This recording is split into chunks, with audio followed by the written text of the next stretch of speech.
Yo, what's up mga backyard? Welcome back sa aking channel. So ngayong araw guys, check muna tayo ng ating mga alagang isda, no? At ayan na nga guys, napakarami agad ng ating mga aquarium dito. So direct sunlight kasi tayo guys, mga alas 7 hanggang alas 10 ng umaga. Kaya kitang-kita nyo naman yung pagkalumot ng ating mga aquarium. Pero goods yan guys sa ating mga isda, lalong-lalo na sa ating mga goldfish. So yun, inalis ko na dito yung mga halaman natin at nilagay ko doon sa ating mga tab, doon sa ating sinet up na mga guppy breeding. Ayan. Kaya konti na lang yung ating mga halaman doon at ititrim ko na yung ating mga medusa. So may order nga pala sa akin na 3 pair ng ABT. So maraming salamat Sir Dexter Silva sa pag-avail ng ating ABT. So maya ay padadala na natin dyan going to Parañaque, no? Maraming salamat sir. So yan guys, at marami tayong mga accessories dyan. At message lang kayo sa mga nangangailangan ng mga accessories.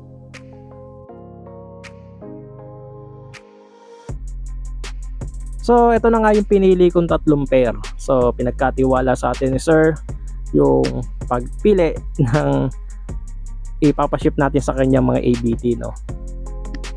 So meron pa ako ditong 2 pair na ABT.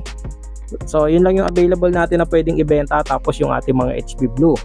So marami naghahanap ng ating albino koi snakeskin, kaso maliliit pa eh, kaya intay-intay lang at magpo-post naman ako kung pwede na siyang i-out.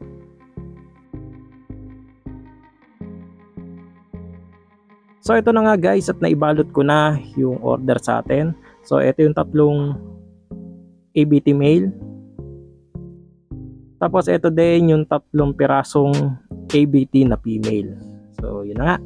At iniintay na lang natin yung ating Lalamove rider para ma-pick up yan. So maraming salamat ulit Sir Jester. Shoutout sa'yo. So ito yung ating AFR na 2 pair na galing kay Hendrix Backyard. At dadaling ko na to doon sa ating breeding tab. So ito yung sinabi ko sa inyo na nilagyan ko ng ating mga aquatic plants. Dahil yung sa shrimp natin ay inalis natin yung mga aquatic plants at inilagay natin dito sa mga tab. So dito sa islet na to, dito ko ilalagay itong ating 2 pair ng AFR o yung ating albino pool red. Tapos nandiyan yung ating koi, ating ayan o. At kitang-kita nyo naman na pulang-pula yung ating mga tuxedo koi. Tapos dito sa islet na to guys, ilalagay natin yung ating yung ating bluegrass. So meron nga akong bluegrass doon, namatay lang yung male. So kunin na rin natin guys para mailagay na natin. So yun na nga guys, at naisaling ko na yung ating bluegrass. So pair yan guys eh. Kaso namatay yung male natin at natira si female. Buti na lang si female ay preggy na. So nakapagbuga na siya ng 2 batch kahit mag-solo na siya. Tapos doon sa mga anak niya ay meron na ring male. So tuloy-tuloy pa rin ang pagdami ng ating bluegrass. So check lang tayo guys kung may prey na. So nagmamadali tayo magkaroon ng prey yung ating mga alagang guppy. Tapos ito yung natin guys, yung albino ko eh. At lagi silang ganyan na gutom lagi. So kasi sobrang init nga ng panahon at mabilis ma-digest yung kanilang kinakain na feeds. So pakainin ulit natin guys para naman ma-satisfied yung ating mga guppy dito. So ito yung pinapakain ko guys, tong ating granules na cashew.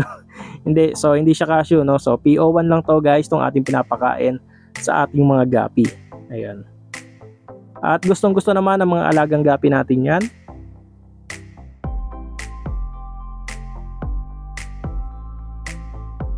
So lagay lang tayo ng tigko-konti dito sa ating mga bagong lagay na gapi. Kasi medyo papasyalan niya pa yung ating tabi kaya hindi niya pa masyadong gamay.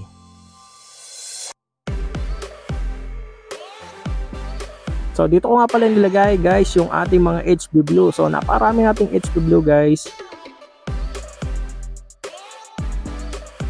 Tapos dito sa mga slot na to, ayan, eto. So nilinis ko na yan guys. At iba na rin yung stand niyan. Kung maalala nyo, maliit yung stand niyan. At etong mga to, ayan, bali iseselect ko na, pipiliin ko na yung mga malalaki, yung mga Tiger. At ilalagay ko doon sa ating 20 gallons dahil meron akong parating galing Bulacan na 150 to 170 pieces na Orando Goldfish SBST. Yon. So yeah, marami tayong bakante guys na paglalagyan natin yung nasa 75 gallons. So hindi muna natin ihahalo yan at iseselect ko muna yung mga sizes na darating para sure tayong walang mababansot. Yon.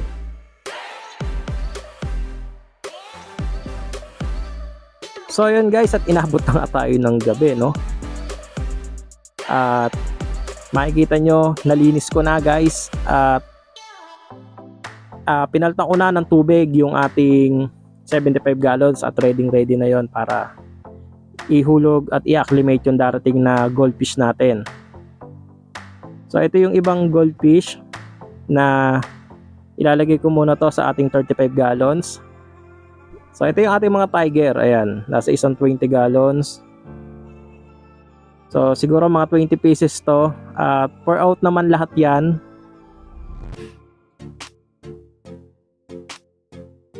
Kung mapapansin nyo guys, ang gaganda ng mga kulay niyan, yung mga body at mga jumbo size talaga. Ang tataba niyan, kaya message lang kayo sa mga naghahanap ng mga goldfish. At masasabi ko tong mga quality talaga to. Tapos ito naman sa isang 20 gallons guys, ayan. Sa mga mahihilig sa mga mapuputi na goldfish na medyo may spot na dark dahil cookies and cream yung male. Yan. At kung mapapalaki nyo to ay maganda yung kalalabasan ng mga pattern nila. Ayan o, sa video pa lang guys, mapapansin nyo na ang tataba ng mga goldfish na to. Lalo na sa personal, pag nakapasyal kayo dito sa aking backyard. So welcome ang lahat na pumunta dito sa aking backyard, pero mag-message muna kayo sa akin dahil baka mamaya wala ako dito. So ito yung ating 50 gallons at nire-ready ko na rin kung sakaling maraming i-separate doon sa darating. So nagre-ready ako ng aquarium. Itong ating 35 gallons, ito ang ilalagay natin doon. Ayan. So, hintay-hintay na lang natin guys at malapit nang dumating yon. So, eto na nga at dumating na nga yung ating pinaki-iintay, no? So, 3 hours yung binyahe papunta dito. So, galing Bulacan yan, papunta dito sa Binyan, Laguna. So, i-check muna natin guys kung ano ba ang laman nitong mga goldfish na to, no? So, ipapost ko muna at buhol na buhol pala yung pagkakatali dito sa plastic.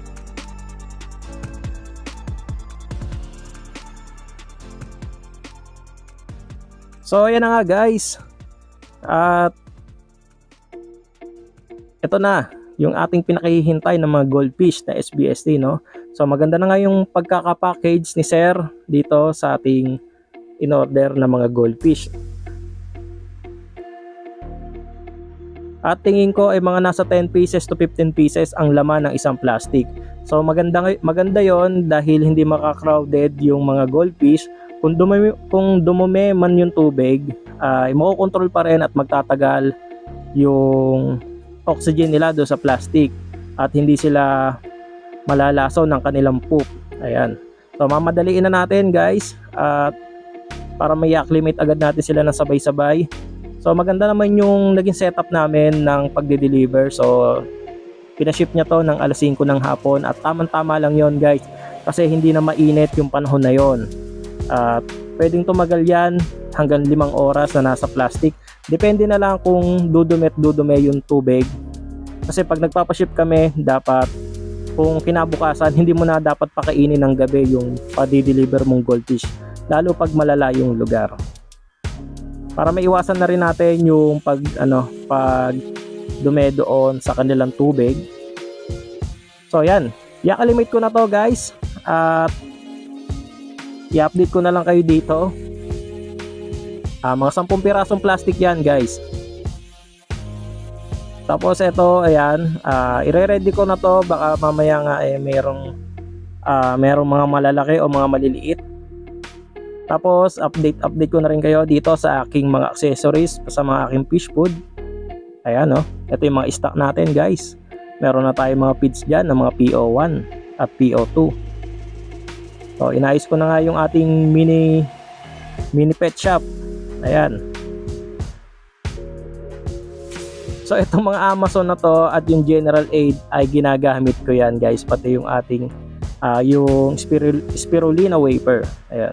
Meron tayong mga brush dyan, BBS net. So yung mga bibili na isda at mayroong mga kailangan ay baka meron kayong mga kailangan dito sa akin. At ayan, meron din tayong divider clip. Ayan, bali yung pair ay 15 pesos. Ayan, divider clip. Tapos meron din tayo dyang spirulina tablet na 25 pesos, 50 pieces tablet. So yun guys, at nai-update ko na kayo So babalikan ko na lang kayo sa next vlog natin, i-update ko kayo dito sa ating mga isda. So hanggang dito muna ang ating video. So sa mga hindi pa nakaka-subscribe, baka naman guys. So maraming salamat po. Happy fish keeping. Fish out. Bye-bye. Even when you feel low, you can still go. Even when you feel slow, you can still go. Even when there's no hope, you can still go. I never answer to no, man, I still go.